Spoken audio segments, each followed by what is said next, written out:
Narration, spoken style. It was one of those gloomy Chicago afternoons when the rain doesn't pour, but lingers. A soft, gray drizzle painted the city like a memory that wouldn't fade.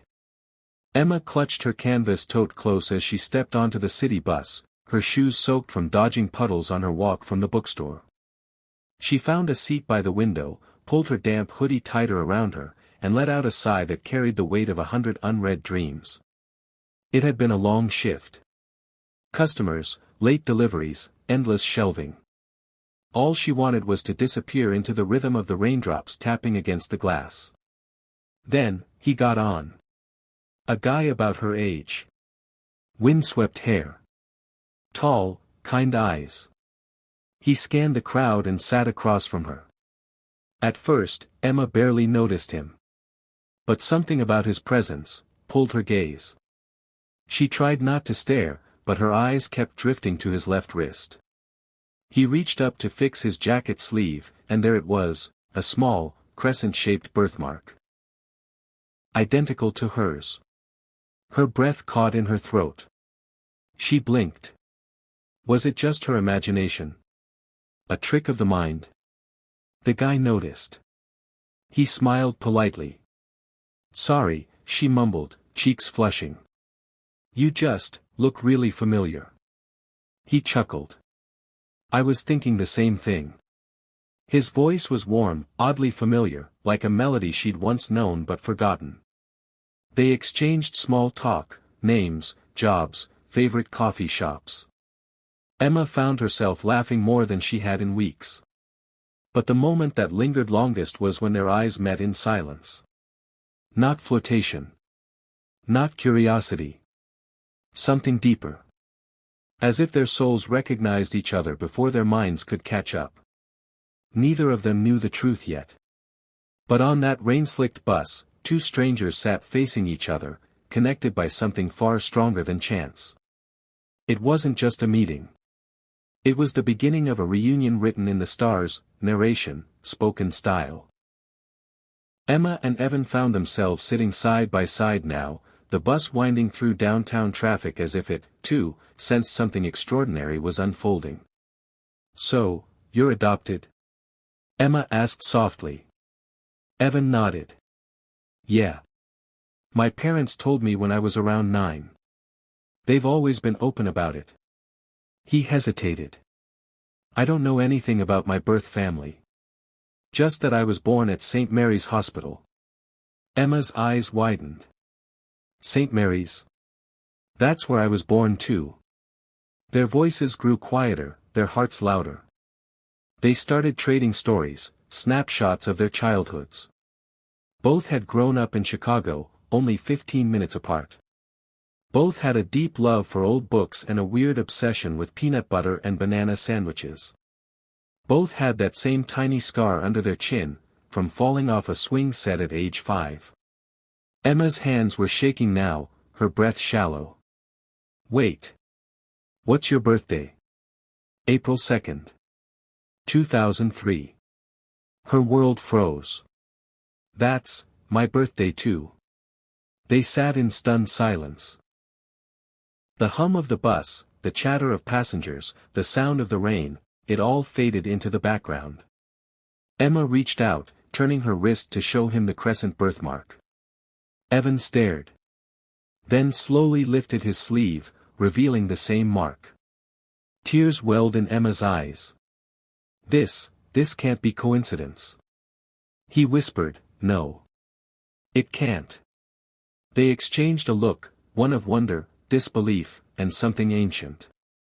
Something buried in blood and bone. Evan exhaled shakily. "Do you think it's possible, we're related?" Emma nodded, eyes glassy. "I think we're more than related." They both pulled out their phones and found a local DNA service. It was impulsive, surreal, but felt like the most natural thing in the world.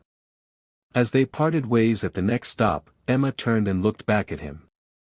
She didn't know what tomorrow would bring. But for the first time in her life, she felt something strange blooming in her chest, hope that a week past. Every hour felt like a century as Emma and Evan waited for the DNA test results. They messaged daily, sharing photos, baby stories, and even childhood drawings. The similarities were too many, too exact. But still, they needed the truth. They met at a quiet corner cafe on the city's north side. It was the same place Emma used to come with her adoptive mom for hot chocolate. The air smelled like roasted coffee beans and rain-soaked pavement. The DNA envelope lay on the table between them, unopened, thick with meaning. Evan took a breath. Ready? Emma nodded, though her hands trembled. He slid his finger under the seal and pulled out the paper. His eyes scanned the lines, once, then twice. Then he looked up, voice barely above a whisper. 99.9% match. Full siblings. Emma covered her mouth, tears spilling instantly. She wasn't crazy. She wasn't alone. He was real, flesh and blood.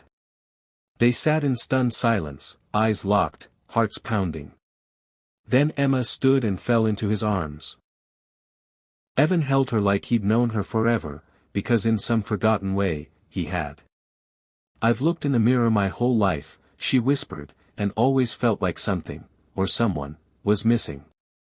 I think we found each other, he murmured back, holding her tighter. Later that afternoon, they spoke with Evan's adoptive parents, who had no idea Emma existed. Turns out, their birth mother had been just 16 when she gave birth.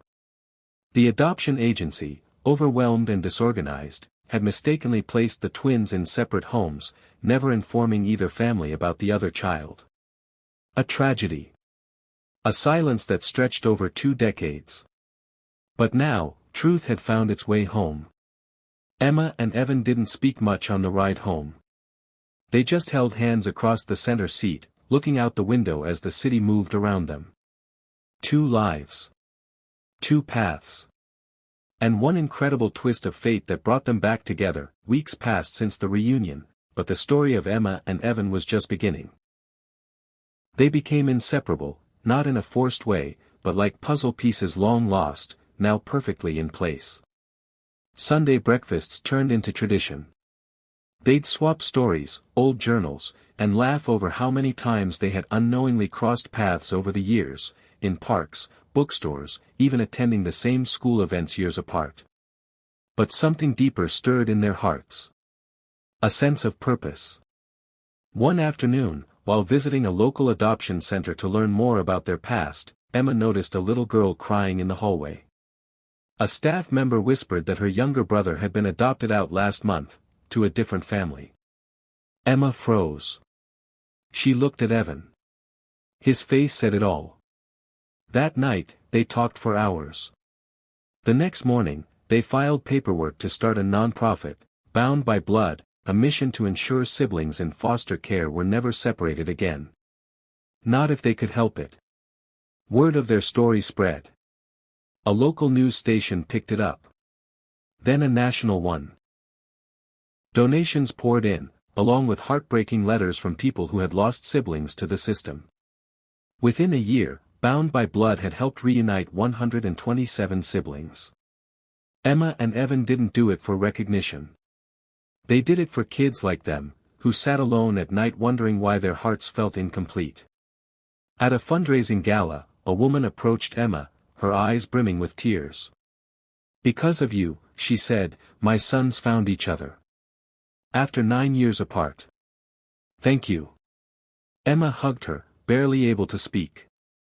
As the crowd applauded, Emma and Evan stood side by side, no longer strangers, no longer lost. 2 lives that began together, torn apart by circumstance, and reunited by fate, were now changing the world, one family at a time. Because sometimes, the most beautiful stories aren't just about finding each other. They're about making sure others never have to lose what you did.